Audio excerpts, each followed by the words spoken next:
New syllabus mathematic D2 updated 7th edition और इसका है एक्सरसाइज है इसकी 1A और इसका क्वेश्चन नंबर है हमारे पास 13। Nadia spent a total of 8/16 hour on community service last year, यानी कि नादिया अपना टाइम स्पेंड करती है 8/16 आवर कम्युनिटी सर्विस मीन्स के लोगों के माशरे में जो आगे पीछे लोगों के दरमियान में घूमना, विज़िट करना और उनके हालात को जानना वगैरह से हम कह सकते हैं। Given that her visit to the old folk home made up 4/7 of the total time. अब जो टाइम उसको दिया गया था घूमने का या लोगों में विज़िट करने का वो 4/7 था। On community service find the amount of time she spent on visiting the old folk home.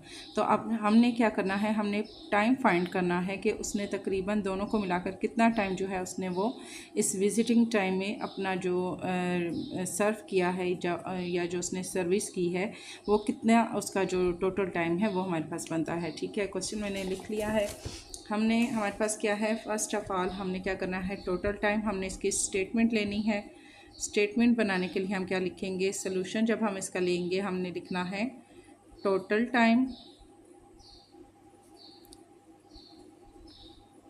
जो उसने स्पेंड किया। ठीक है, अब ये वो टाइम है जो उसने खुद से लोगों के दरमियान घूमते हुए स्पेंड किया। ठीक है, 8/1/16 एंड जो उसको टाइम स्पेंडिंग टाइम दिया गया था। ठीक है, किसी भी अगर कंपनी के थ्रू अगर वो काम कर रही थी और जो उसकी तरफ से उसको टाइम दिया गया था वो हमने यहाँ लिखना है इज़ इक्वल टू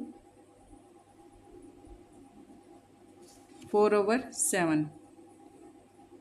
ठीक हो गया जी। अब हमने क्या करना है, हम इसको जब सॉल्व करेंगे हम लिखेंगे 4/7 मल्टीप्लाई, हमारे पास क्या है, ये मिक्स नंबर है 8/1/16। इसको हम पहले सॉल्व करेंगे इज़ इक्वल टू हम लिखेंगे 4/7। 16 को हम 8 से मल्टीप्लाई करें, 8 16 पास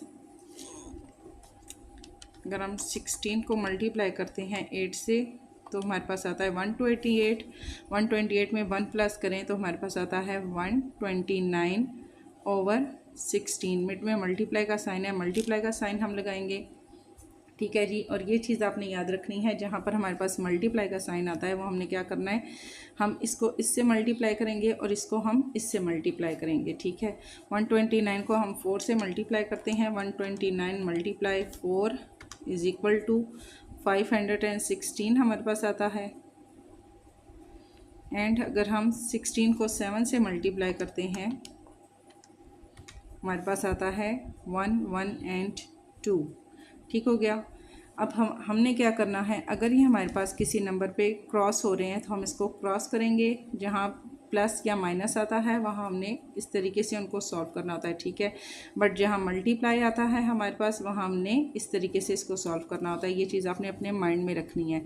अब हमने क्या करना है, इनको अगर ये हमारे पास क्रॉस हो रहे हैं तो हम इसको क्रॉस करेंगे। अगर 2 के टेबल से हम इसको स्टार्ट करते हैं, 2 2 ज़ा 4, एक यहाँ आ गया 2 5 ज़ा 10, 2 8 ज़ा हमारे पास हो जाएगा 16, 2 5 ज़ा 10, 2 6 ज़ा 12। अब ये क्रॉस हो गए, हमारे पास नया नंबर जो आया वो क्या है 2 5 एंड 8 और नीचे हमारे पास 56।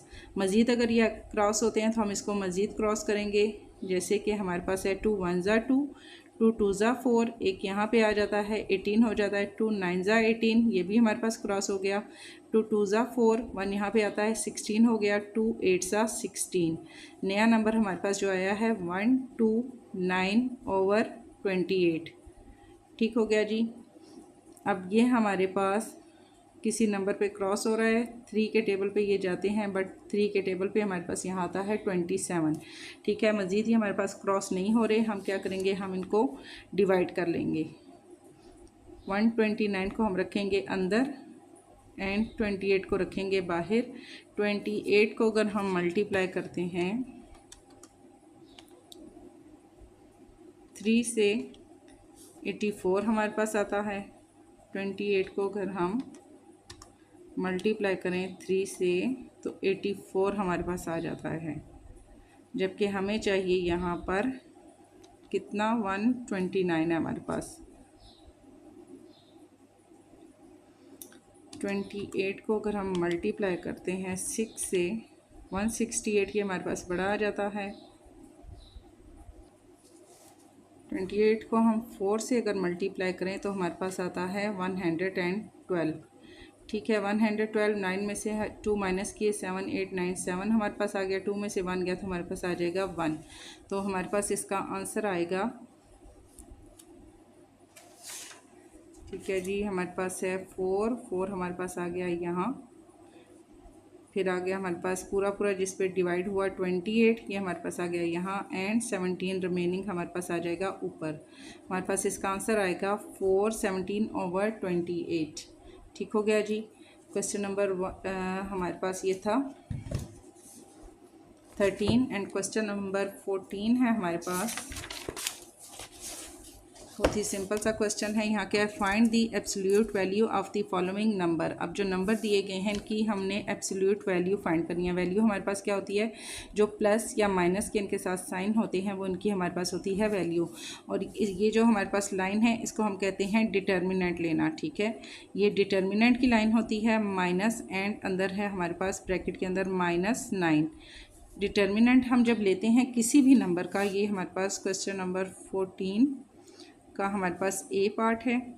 ठीक है, तो डिटर्मिनेंट कोई भी अगर हमारे पास नंबर डिटर्मिनेंट के अंदर मौजूद हो तो जब भी वो हमारे पास बाहर आएगा वो हमारे पास नेगेटिव वैल्यू में आएगा। ठीक है, पॉजिटिव में नहीं आएगा। जैसे कि माइनस माइनस हमारे पास हो जाता है प्लस, हम लिखेंगे 9 और डिटर्मिनेंट का साइन लगाएंगे। अब डिटर्मिनेंट को जब हम हटाएंगे तो बाहर हम इसको लिखेंगे तो हमारे पास आ जाएगा 9।